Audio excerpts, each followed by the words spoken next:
Olá, nós vamos iniciar o nosso curso de pós-vendas para multipropriedade com o nosso primeiro módulo, que é o primeiro passo de mapeamento da jornada do cliente. Então, o primeiro passo para a gente iniciar um atendimento, uma estrutura de atendimento para o pós-vendas é mapear a jornada completa desse proprietário. A partir do momento que ele foi abordado, né, ele entrou numa sala de vendas, ele fechou o contrato, qual é o passo a passo desse cliente dentro desse ciclo que se inicia após a assinatura, né? Após a assinatura que vem o pós-vendas. Qual é todo o roteiro que ele passa dentro da empresa, né? Como é essa experiência hoje? Então, para a gente poder desenhar a melhoria, a gente precisa entender como é hoje. E o objetivo é entender onde o cliente ele precisa de apoio, quais são os pontos de atrito do relacionamento, se está na venda, se está no contrato, no produto. Para isso, a gente vai mapear, né? O mapeamento ele revela todas esses pontos, as etapas reais da experiência do cliente. Então, os pontos críticos, né, onde tem o ponto de encantamento, qual que é o ponto alto do produto, do negócio, e as responsabilidades de cada área fica bem evidente quando a gente termina esse mapeamento. E por que é tão importante mapear todo esse ciclo, né? A perda de um proprietário, ela representa muito mais do que um distrato, né? Tem a captação, a comissão envolvida, desde comissão de captação, consultor, closer, né? Tempo da equipe administrativa também, processos internos, financeiros, jurídicos, né? Tudo isso é um custo muito alto ao perder um contrato. Então, é muito melhor você investir um dinheiro, né, investir um valor para reter o contrato do que para pagar um cancelamento, um distrato de um cliente. Cada cliente retido, a gente fala que é uma economia e sustentabilidade, porque tem a marca também por trás, né, que é a autoridade do negócio, credibilidade. Então, por isso é tão importante trabalhar nesse mapeamento. O mapeamento é apenas o ponto de partida, né, para a gente ter processos mais eficientes e as estratégias baseadas em dados. Bom, para fazer esse entendimento da jornada, é importante que o gestor ele peça para o time participar também desse mapeamento.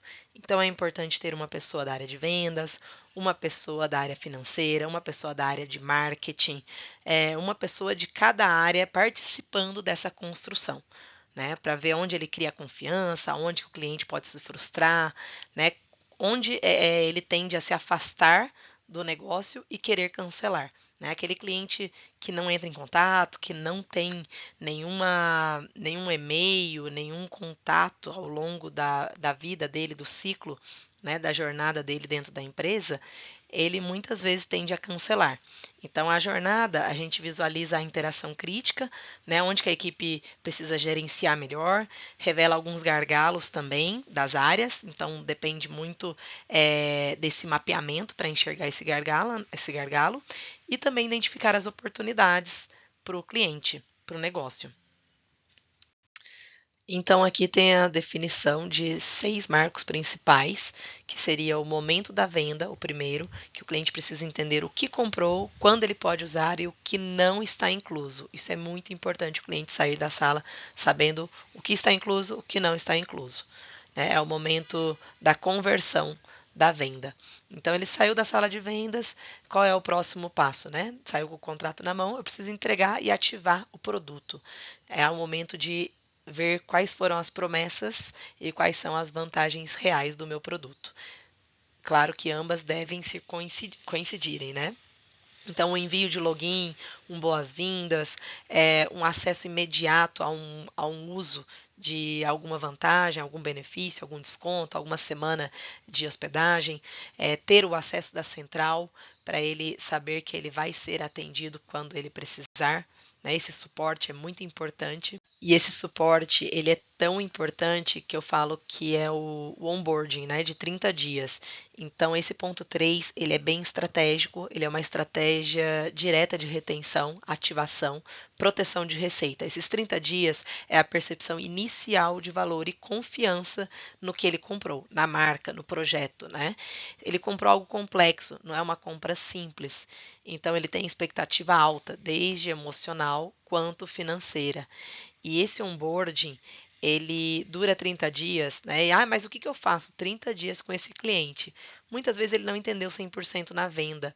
Então, se ele não usa ou não entende rápido o que ele comprou, vem um arrependimento, aumenta risco de cancelamento e ele vira um detrator nas redes sociais, né? Reclame aqui, enfim. E essa janela de 30 dias é transformar aquele comprei e não sei usar em já usei e funcionou, valeu a pena. Então, qual é a ideia, né? Na primeira semana, ter uma explicação simples do produto, entregar para ele acesso aos canais, né, plataforma, a primeira simulação de uso, simular junto com o cliente, o apoio para a busca de destinos, o incentivo à primeira reserva.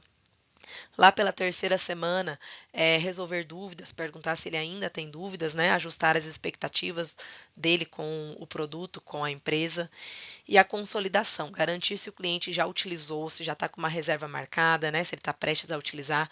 E o reforço dos benefícios. Esses 30 dias são cruciais para a retenção. E o quarto ponto, né, o quarto marco, seria o acompanhamento periódico, mandar comunicações, contar para ele as novidades, os novos empreendimentos, trazer lembretes, se tiver um ambiente digital é ótimo, porque tem as notificações, e se não tiver, tem que estar onde o cliente visualize, né, onde ele interage, onde você consegue interagir com o seu cliente. Bom, o marco 5 é a experiência do uso, facilitar a reserva dele, fazer um pré-check-in, a vivência dele no hotel, como é, saber também como foi essa primeira experiência. Então, tudo isso faz parte da experiência do uso da jornada, né? E a renovação e a recompra, ela deve ser natural, porque se você está mapeando, né, ajustando a jornada, acompanhando esse cliente, essa renovação, a recompra, o upgrade, ele é natural, né? O estímulo à fidelização e upgrades, ele vem de forma espontânea.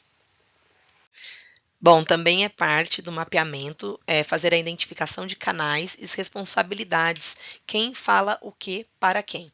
Então, com quem o cliente fala em cada etapa, né? Com quem ele fala na etapa de cobrança, com quem ele fala na etapa de reservas, de retenção de contrato, produto de fidelização, faz sentido ser unificado, faz sentido ser desmembrado, tudo isso depende do projeto e cada operação deve ser avaliada de forma única. Mas no mapeamento é importante a gente identificar e já atribuir as responsabilidades. Então, por onde ocorre a comunicação? Anteriormente eu comentei, eu preciso entender onde esse cliente está, onde faz sentido, onde ele está vendo, né, a minha comunicação. Porque às vezes eu estou mandando para um buraco negro. Então é importante eu entender se é pelo telefone, WhatsApp, e-mail, um portal, um aplicativo do meu negócio, onde eu converso com esse cliente, né, onde ele me escuta. Isso é muito importante. Então, como as informações fluem entre o comercial, financeiro e operação, né? Flui bem? Quais são os atritos? Todas essas reuniões de gestão, elas são periódicas, né? Não é uma única vez que se faz. A gente sempre tem que estar correndo atrás desse mapeamento, porque o cliente muda, o mercado muda, o produto muda, as pessoas mudam dentro da operação. Então, é muito importante manter essas reuniões periódicas, né? Esse mapeamento e ver como essa informação está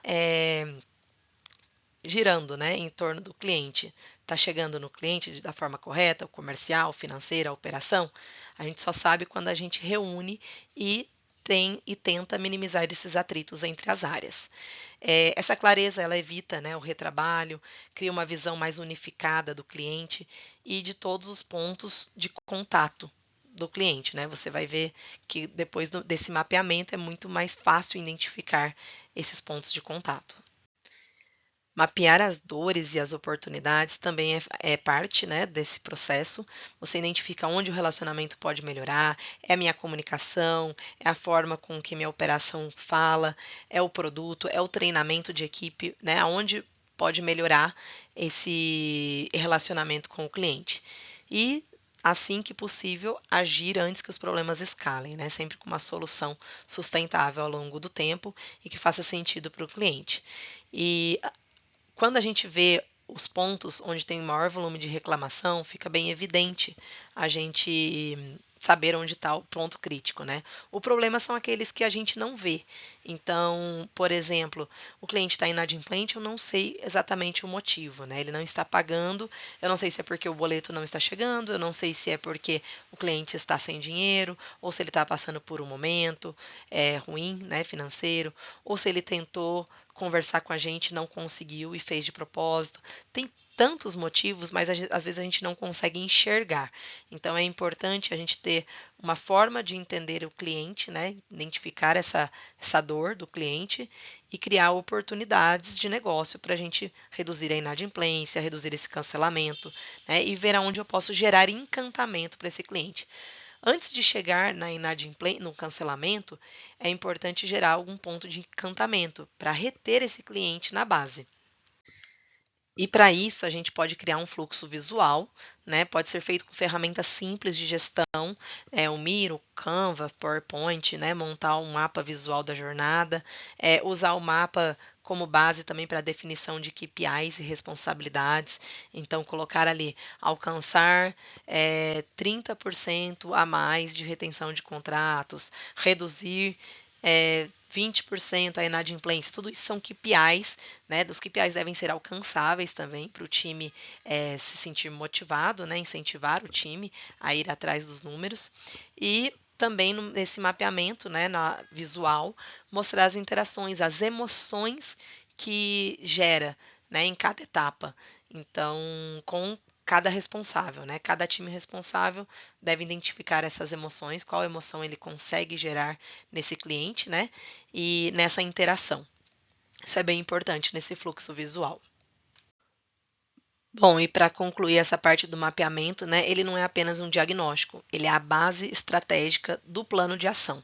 Então, para construir um pós-vendas ideal, né, que a gente sempre vai estar ali melhorando, corrigindo, sempre vai ter coisas para corrigir, o principal é primeiro entender a jornada e saber onde atuar e como atuar, né, com o apoio da gestão.